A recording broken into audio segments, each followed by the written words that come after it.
Outre la guerre, outre le minerai, quel autre produit pourra certainement développer le Sud Kivu? Et nous recevons pour vous Olive Moudekereza. Bienvenue, Monsieur Olive. Merci. Voilà, vous êtes député national, vous êtes élu aussi des Walungu, vous êtes du Sud Kivu. Avec vous, on va certainement parler de la priorité sur l'agriculture, sur les secteurs agricoles. Alors, c'est dans une coprésentation, aujourd'hui, exclusivité, nous vous co-présentons avec mon confrère, Vanok Munipole. Bienvenue. Merci beaucoup. Voilà, donc lui c'est Swahili, donc c'est bilingue, Swahili-français. Alors, notre toute première question, Monsieur Olive Moudekereza, vous tenez au développement du Sud Kivu, mais jusque-là, il y a un problème, le problème de l'insécurité, il y a aussi un problème des Minembwe qui fait jaser plusieurs Congolais. Oui, vous parlez du Sud Kivu. Je parlerai même de la RDC en général. Ok. Et vous savez, il n'y a pas de développement sans sécurité. Vous parlez des Minembwe.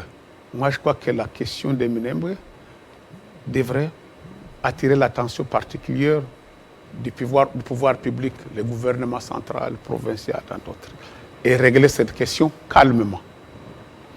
Et quand vous parlez du Sud Kivu, vous avez dit l'agriculture. J'ai dit, l'agriculture pour moi, c'est ça le poumon, les piliers de développement de tout pays du monde, pas seulement au Sud Kivu, en RDC.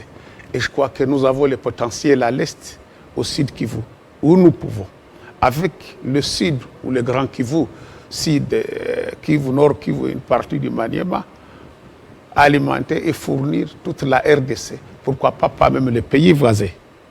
Et je crois que dans mes rapports parlementaires, j'ai toute une valise remplie de dossiers. Et la plupart, c'est les domaines agricoles.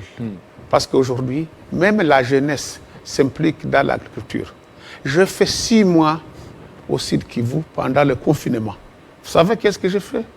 Pendant les 6 mois, compte tenu de la crise de la pandémie, coronavirus, Covid-19, même les étudiants non originaires de la province du Sud Kivu, confinés dans les campus, dans les universités, instituts supérieurs.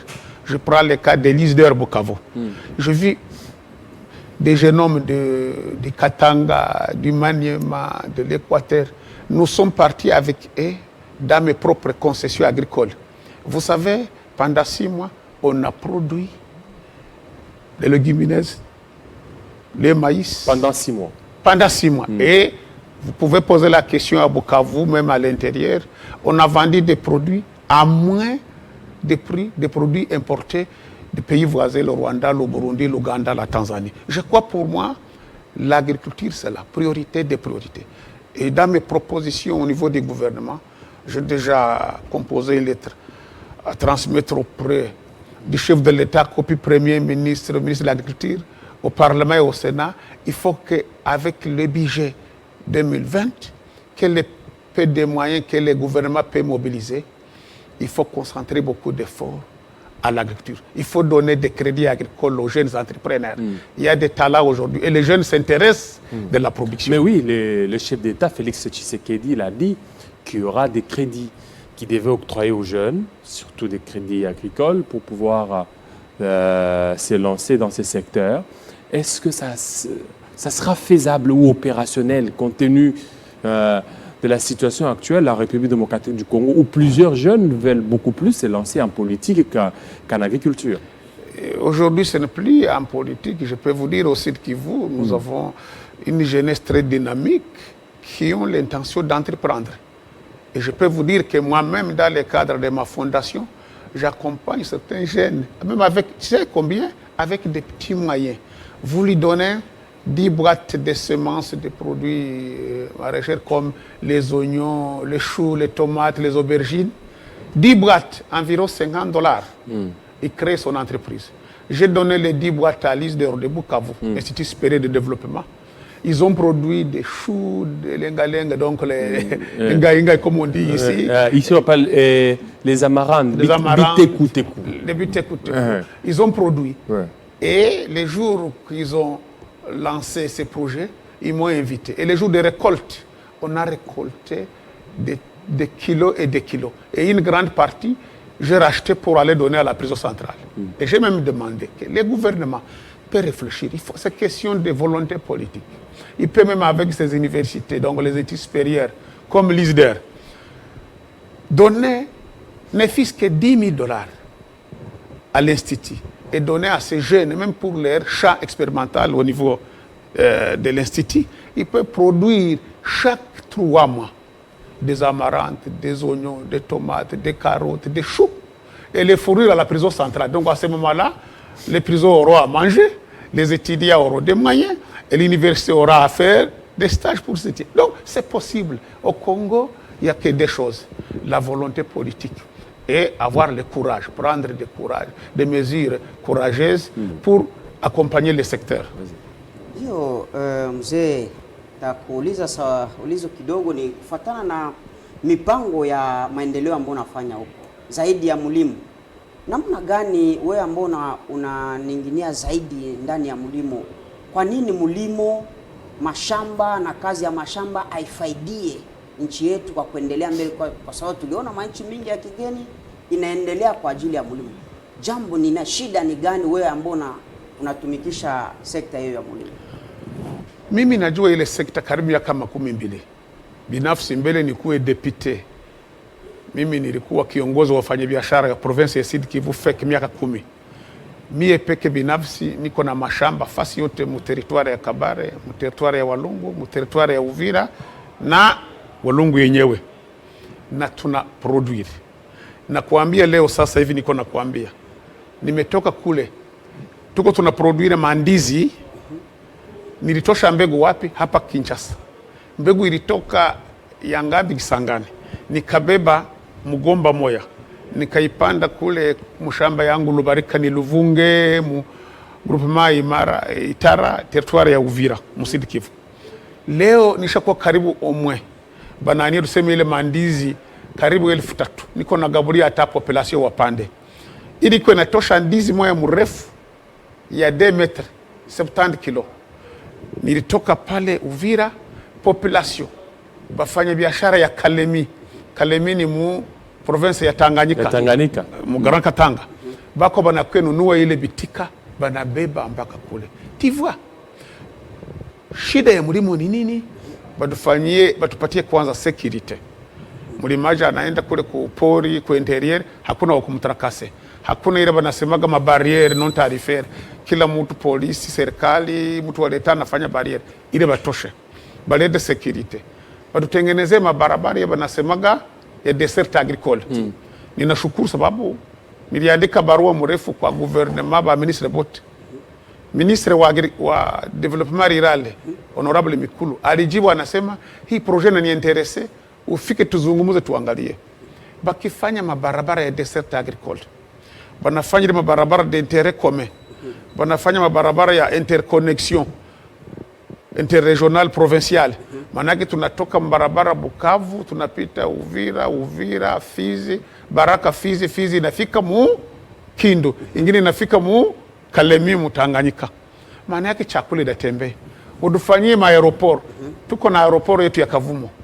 Kwanza ninashukuru, nasema asante kwa viongozi ambao walinichagua kubali nikuwe administrateur mu RVA. Niko le doyen d'ailleurs, je fais l'intérim du PCA aujourd'hui. Niko nawaambia mkitupatia aeroport ya Kavumu, mkitujengea barabara, hiyo nasemaga numero 2 na numero 4. Numero 2 inafika Bukavu, inaendelea Lubumbashi inaweza kufika Gasai inafika hapa Kinshasa, inakutana na numero 1. Ile yote wakifanya, maana yake tutauzisha ile mashutu na produire Bukavu ku 200 francs, baka banauzisha hapa mu alimentation 4-5,000 francs. Tutauzisha ku 500 francs. Alimentation tutauzisha ku 1,000 francs hapa. Pouvoir d'achat inaonekana na nchi inaendelea. Nchi inaendelea kweli kabisa mzee, lakini siku ilipita nilikuona ulifanya mpango moja ya kusema one Kobaye one family. Ile mpango inafaidia tena nini kwa raia na inaleta mfano gani kwa raia upande wa mashariki? Na kuambia ni kitu ya ajabu. Unajua mimi niko na fondation yangu.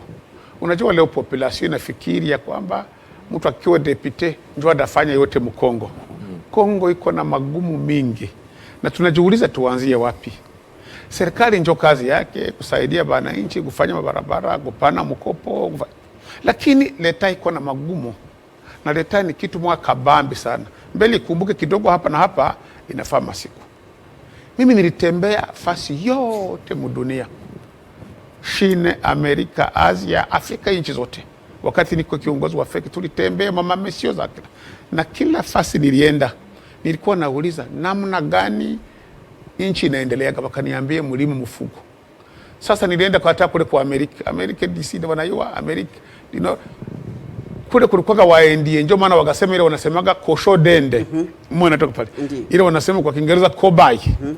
Nika mfugo kadogo kanyama ka dolari 2 tu, lakini kana faida mingi. Ile buchafu yake, mavi yake inafanya mboleo yake mwezi mmoja, miezi 2 inaanza kuleta matunda mshamba. Sasa nikadesile nikasema fondasio yangu ya Mudekereza mimi nanunua dende ile kosho dende kobai 3,000 ya dende. Nilisema mshahara yangu ndio posho ya wanasemaga emolima parlementaire. Nilisema 30% yake kama ni 5,000 ya mshahara ya posho au ni 3,000, 1,000 inaenda ku development, kusaidia population wanyonge na kuleta mavizio ya development. Sasa nilifanya ile projet one family one kobai, lakini nilifanya kila familia inapata kosho dende kobai 3, dike moja, dike 2 na dume moja. Unajua miezi 3 inazala moja, inazala karibu 5 au 4 au 6, na kisha inaendelea. Sasa nilisha kupana, nilianza mu territoire ya Walungu, nilisha kuanzia donc chef lieu ya territoire njo pale Walungu, niligawulia wa mama na wale wanyonge, nikupatia watu wanasemaga ile good entrepreneuria yaanzie pale. Namna gani dende ile kosho inaweza kobai kuzalisha, itazala sungura, sungura mwisho itazala kuku inazaa mbuzi inazaa ngombe, na anaanzia pale, et c'est possible. Oui, Monsieur Olive, on a vu beaucoup d'actions que vous aviez menées, mais d'où est venu le financement? Est-ce seulement parce que vous êtes député, ou bien il y a d'autres ressources qui font assez que vous puissiez certainement vous lancer? Je crois que je vous ai dit que je suis un opérateur économique, un entrepreneur. J'ai été président de la FEC pendant 10 ans. 10 ans. Et je me suis décidé avec ma famille. J'ai 5 enfants, 2 garçons et 3 filles, 2 filles et 3 garçons. Moi et mon épouse, on a décidé, on a dit, c'est depuis 2010 qu'on a créé notre fondation. Et la fondation a été créée lorsqu'il y a eu incendie d'un camion pétrolier qui venait du Kenya, où il y avait 330 morts dans la plaine de la Ruzizi, à Sangé précisément. À ce moment-là, j'étais président de la FEC. Je me suis dit, qu'est-ce qu'on peut faire pour cette population? Nous sommes partis avec mes collègues membres du conseil provincial de la FEC. J'avais $500. On est arrivé à Ouvira, à Sangé. On a acheté des médicaments. C'était les D10. C'était le premier secours que la population a eu. Après, le gouvernement est arrivé. Et au retour, je me suis dit, qu'est-ce que nous pouvons faire? J'avais demandé à mes collègues d'ici à Kinshasa, parce que j'étais membre du conseil d'administration de la FEC au niveau national. Et en les disant, je les ai dit que nous avions réuni $3,000. J'avais donné 1,500. Mes collègues ont donné 500, 200. On a réuni 3,000. On a construit une maison de 3 chambres, mon cher ami. Et en arrivant ici à Kinshasa, quand j'ai dit à mes collègues, y compris le président national Yuma, Kiwakana, qui est maintenant le président du conseil économique, il est du Bas-Congo, je crois. Il y a l'autre de Kassai, mon ami Kassembo. Ils m'ont dit, avec 3,000, vous avez pu construire une maison? J'ai dit oui. Ils ont dit, c'est pas possible. Séance tenante, ils ont dit aux membres, est-ce que nous ne pouvons pas aider? Nous pouvons nous priver une bouteille de champagne qui coûte $1,000 ou 3,000 ou 500. Ils ont dit, c'est possible, une maison. Une personne a donné 10 000 séances tenantes là-bas. Yuma, Kiwakana, Kassembo, ils ont réuni 10 personnes qui ont donné $100,000. Et nous sommes partis à Sangé. On a construit 30 maisons. 30 maisons. Pour les sinistrés là, les morts. Et depuis ce jour-là, j'ai dit, il est possible. J'ai créé ma fondation. Tout ce que je gagnerai dans mon entreprise, j'ai des plantations et des plantations, des cafés ou des quinquinas. Si je gagne $1,000, on met $100 à côté. Et c'est pour cette raison qu'on a créé cette fondation. Et en venant même au Parlement, je dis que 30% de mes émoluments seraient réservés dans le cadre de ma fondation pour les actions sociales. Ce n'est pas une grande chose qu'on fait, c'est des petites choses. Oui, mais cette fondation, elle risque d'avoir une connotation politicienne. C'est-à-dire que vous voulez avoir la fondation et avoir aussi beaucoup d'adhérents pour que le jour où il y aura élection, que vous soyez réélu. Non, moi je ne le fais pas en termes de... Ce n'est pas dans cette visée-là politicienne. Politique. Et moi je dis d'ailleurs, je dis pendant ma campagne, que celui qui me vote, vote en âme et conscience. Il ne faut pas donner ta voix si tu ne sais pas que la personne peut rendre service. J'ai maintenant presque 100 ans, je ne fais pas dans la politique ailleurs. Je dis, d'ailleurs je vais faire une politique chrétienne. Une politique avec un minimum de sincérité. Un minimum. Parce que si on continue avec des politiques de mensonges, je peux vous dire, mon cher ami, qu'est-ce qu'on laissera à nos enfants dans l'histoire de ce monde? Et je crois que je ne lis pas ma fondation avec mon élection. J'ai dit d'ailleurs, lorsque la population verra que je ne mérite pas, ils ne vont pas me donner leur voix. D'ailleurs, je partais comme société civile à l'époque en partant comme un indépendant. Mais c'est les conditions qui nous ont ramenés d'aller dans les partis politiques. Mais il faut, les partis politiques, ce n'est pas dire que c'est mauvais. C'est partout au monde, les partis politiques, son rôle est d'arriver au pouvoir. Et quand il est au pouvoir, c'est construire, développer. Ce n'est pas pour faire une politique de ventre. Non, ça, non. On va les mettre à côté. Je suis sûr que les gens ne le croient pas, mais moi je dis il y a moyen de faire une politique transparente, une politique d'honnêteté, un minimum de sincérité. Parce que sans un minimum de sincérité, vous ne pouvez pas aller plus loin. Nilikuona mzee, siku moja ulikuwa huko unasimamisha miti ya umeme ile tunaita electricité, unapandisha ile miti na raia, na siku moja uliwasha mwangaza kwa kijiji moja, raia wakafurahi sana. Na tena nilikuona unaenda kuangalia mito fulani fulani ambao kunakuwa ile tunaita mashit. Ni kwa mafikara gani uliweza kutembelea ile maeneo? Ile unasema yote inaingia mu cadre de développement.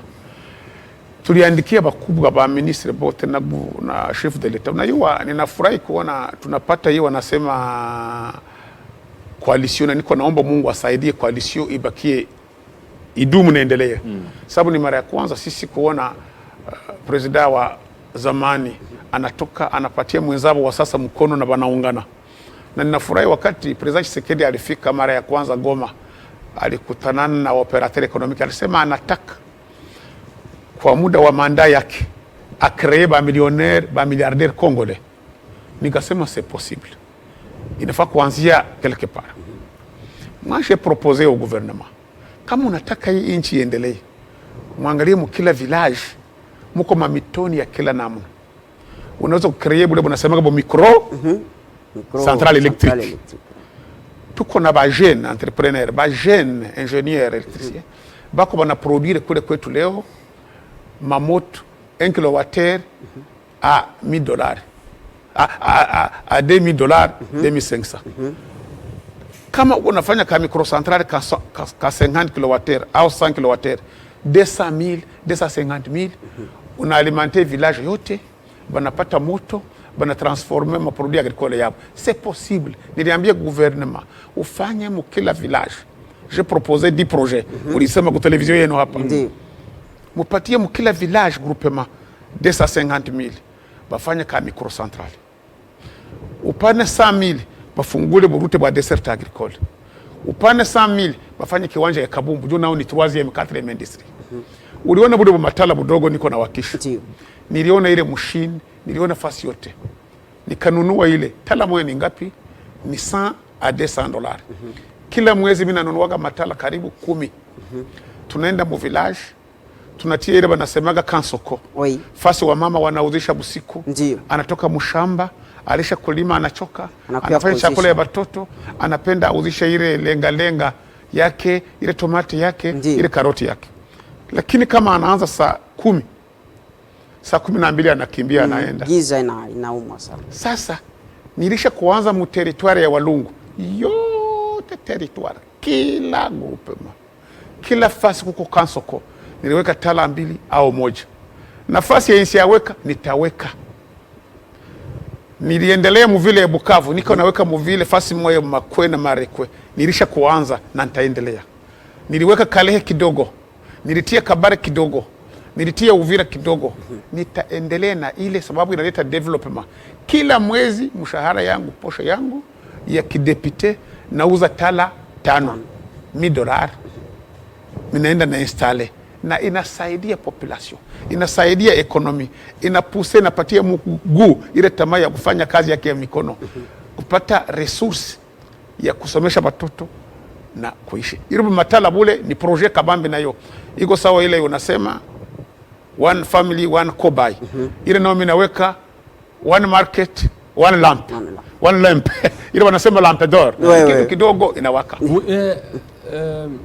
Monsieur Mudekireza, il y a un problème au niveau maintenant de votre sous-région, au niveau du Sud Kivu. C'est les problèmes sécuritaires.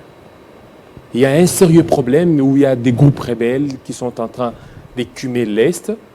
Mais avec le projet que vous avez, un projet vraiment ambitieux, est-ce que vous comptez vraiment réussir cela? Parce qu'il y a encore de l'insécurité. Pourquoi ne pas réfléchir comment mettre fin d'abord à l'insécurité et puis venir après au niveau... Je vous ai dit que je suis arrivé ici, ma valise est remplie de doléances de la population, les plaidoyers. La priorité, c'est la sécurité. Moi qui vous parle, j'ai perdu mon neveu de 18 ans, un jeune.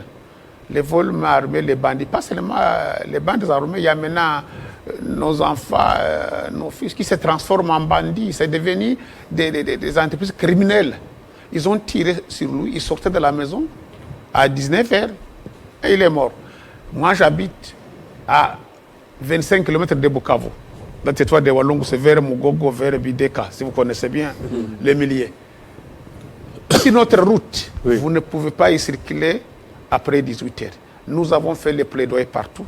On est allé voir le ministre de la Défense dans le cadre de notre caucus des députés du Sud Kivu. Je suis même allé voir moi-même le chef d'état-major général, le général Impala. J'ai vu les commandants donc, de la 33e région militaire à Bukavu, celui de la police. J'ai vu le général, inspecteur général de la police, général Amouri. Je les ai dit, vous ne pouvez pas développer, le pays ne peut pas se développer sans sécurité. Pas de développement sans sécurité. Sécurisez-nous. Sécurisez les milliers d'euros. Et aujourd'hui, d'abord, je dis merci encore au gouvernement provincial, au gouvernement central, avec les efforts qu'ils ont faits.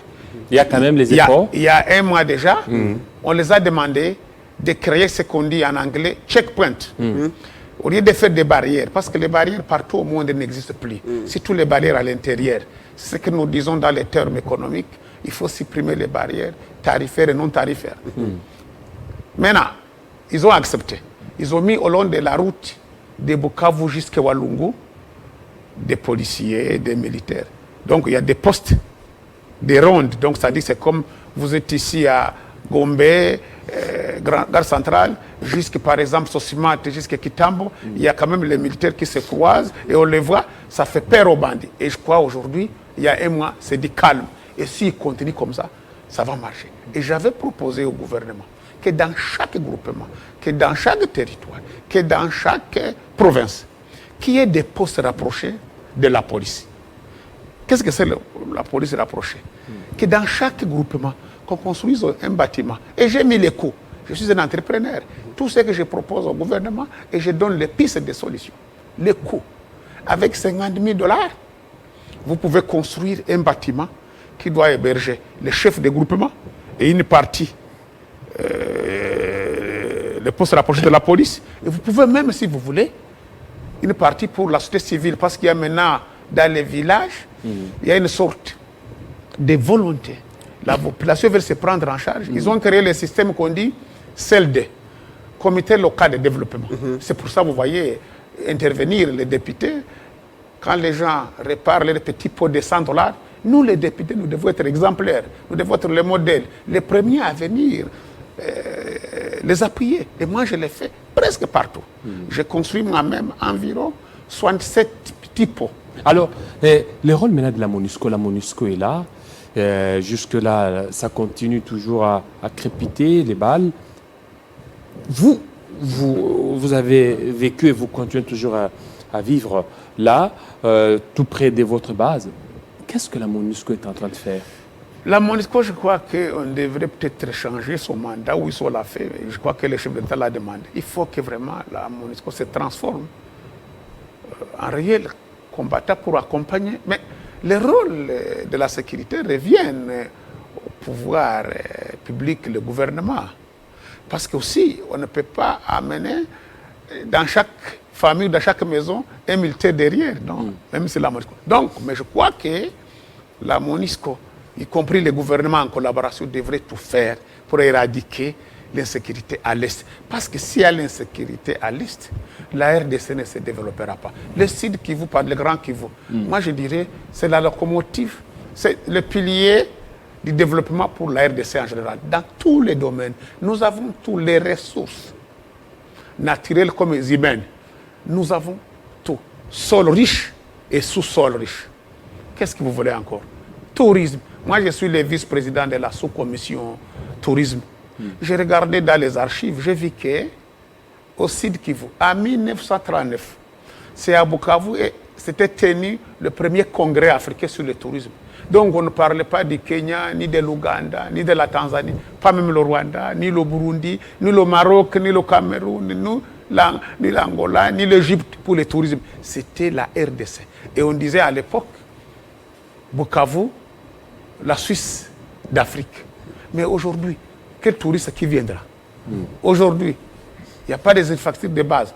C'est ça le problème. Donc la sécurité, les infrastructures de base, les routes, les aéroports, ça sera le déclenchement pour booster l'économie et le social de la RDC.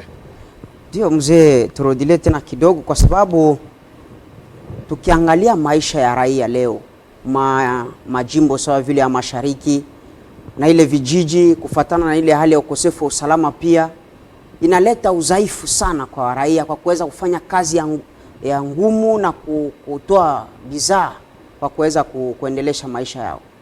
Shauri gani unaweza kupatia raia leo wa Jamhuri ya Kidemokrasia ya Kongo, wale walimaji, watu wenye kufanya mashamba na kufuga wanyama, kwa kuwapatia tumaini, kusema wasichoke, kwa sababu inaonekana sawa vile maisha inasimama na watu wanasema basi tutafanya tena kitu? Ile ndio komba ya badepite wote. Ukiona caucus yetu ya Sud Kivu, kila siku ni ile, tunaona wa ministre, tunaona wakubwa. Kongo yote, ukiona kule kuparlema, le Grand Nord, Rwanzie, Beni, Bunia, Nord Tanganyika kule, parti kidogo Maniema, Sud Kivu, ni vita kila siku. Population inasumbuka. Lakini sisi tunasema serikali mwaye kidogo iko nayo afanye arumewe nguvu na population iunge gouvernement mkono. Sisi wa population tujiimplike na sisi kusaidia viongozi na wakubwa, sababu kama vita inaendelea tutarudia nyuma, nchi zingine zinaendelea mudunia. Donc ile ni vile nasema tunaitilia mkazo kusema ndio kitu ya kwanza mudunia, watu wawe na amani na security. Na ile security inaanzia chini mule mwa village inaendelea. Ukiona province ya Sud Kivu leo, vile ya Bukavu yote inayala batu. Kila siku inakuwa maibulema. Migezi na njo bulema, maji inakuya, juma nyumba zinakuwa za mingi, hakuna barabara ya kufanya kutia, inaingia manyumba budongo, nyumba zinaanguka. Insandi nyumba moja inalungula, village yote, ile mwingine yote, ile quartier yote inalungula. Sababu ya nini? Exode rural. Watu walitoka mu village wanakimbilia muvile. Muvile wanakimbilia wanakufa. Donc ni kusema security ni kitu mkubwa na serikali atusaidie. Na serikali afanye nguvu na sisi population tuunge serikali mkono. Serikali akaleta security. Tukipata security utaona gisi Kongo hatutafikiri juu ya nje batupatie chakula, batupatie mkopo. Tutachimba ile madini yetu, tutalima mashamba yetu, tutavuna, tutauzisha, tunapata ma reserve, tunasukuma ingine nje kwa exportation. Ma devise inakuwa stable, na stabiliser monnaie yetu, tunakuwa na ma reserve banasemaga matela couverture ku bank central. Bank central inakuwa na ile ma devise mingi, inatuma babazungu banamkopesha juu ile ya kwake. Kabla mzee David Kilolo akurudile na sauti, nipenda usemene jambo kidogo kuhusu hali ya kisiasa vile vile. rais wa zamani, ulitamka msemo wao kusema ulisikia furaha kuona rais wa zamani anashirikiana na rais mpya ambao tunakuwa nao, rais wa zamani Joseph Kabila Kabange na huyu mpya Felix Tshisekedi, walishirikiana na kupezana madaraka, lakini raia tukiangalia kindani ni sawa vile kunakuwa hali ya ubaguzi humo ndani. Kwani itafaidia nini hiyo jambo, kama unaweza kuwa na neno fulani kufuatana na marais hao wawili? Unajua wa rais wawili, kitu kingine mimi nataka kusema, nilishukuru kuona wote wanajua Mungu, wako wanatia Mungu mbele. Mimi najua hatujuani nao hivi kusema, nilikutana na President Tshisekedi mara ya kwanza alituresevoir. Wakati alinipa mkono alisema, wa Walungu kule na mimi njoo kwetu. Sababu bibi yake ni wa Walungu, no? Na nikasikia na furaha nasema nchi itajengwa sasa na province na vingine. President Kabila tulipata neema wakati tulikuwa president wa FEC. Alitupokea mara mingi. Ni mtu nioni iko na vision ya development. Vitu vinaweza kushindikana, alikuwa mtu iko na vision ya development. Sasa ile kuona wanapatana, wanafanya coalition. Mimi naomba hawa watu wawili wasidanganyike, watu wasiwadanganye pembeni. Wafanye namna yao yote, wabakie wajenge inchi. Waungane pamoja, waangalie 2023 nani namna gatenda, tunaungana mkono namna gani inchi ikuwe na amani, tujenge inchi iko na opportunity mingi. Wale watu wakapatana na wanaungana mkono, na tena mimi nasema na waunge ndugu yetu mkono. Kamere toujours, Kamere ni mkubwa yangu zamani, alituleta kwa Kabila en 2004. Kabila anatupokea 2004 hapa. Kamere alituleta kwa Tshisekedi, anasema nyinyi mkwe mwambie mkubwa Tshisekedi gisi atajenga kwetu. Niliona mtu, lakini kama wanaona hii magegere wanakuwa nayo watu INC, IDPS, Cash, FCC, PPRD, Afri, watu ile haiko mzuri. Watu kama wanataka kujenga inchi, wapatane. Inchi iko kabambi, niko na utajiri mingi, kila mtu atapata sehemu yake, kila mtu ataendelea. Donc mie kumaombi yangu kama tena mtumishi wa Mungu Mkristo ni kusema Mungu saidia hawa viongozi. Wakikorogana inchi itarudi nyuma. Hakuna na mzungu na mkongomani atakuwa tena na confiance. Unajua wakati walifanya ile passation de pouvoir, population ilipiga mikono inasema tunapata bahati. Leo hakuna tena opposition kusema tupane majiwe. Walikuwa wanaongana wanatupiana majiwe, lakini wanakuwa wamoja. Ile ni nguvu. Ile umoja inafanyaka tunasemaga nguvu. Washirikiane, wajenge nchi. Wakirate ile wajue ya kwamba barrière fiche tunasemaga bale watu walirate opportunity. Tena bangali ba jeune, c'était une opportunité very very. Aksanti sana.